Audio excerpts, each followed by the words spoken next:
ஏதுமில்லை வண்ணம் என்று நானும் பாடினேன். நீ ஏழு வண்ண வானவில்லா என்ன மாத்துன.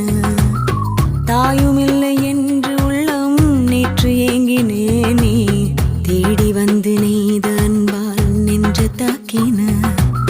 கத்தியின்றி ரத்தமின்றி காயப்பட்டவள் உன் கண்கள் செய்த வைத்தியத்தால் நன்மை அடைகிறேன். மிச்சமின்றி மீதமின்றி சேதப்பட்டவள் உன் நிழல் கொடுத்த தைரியத்தால் உண்மை அறிகிறேன். உப்பு கல்லு தண்ணீருக்கு ஏக்கப்பட்டது.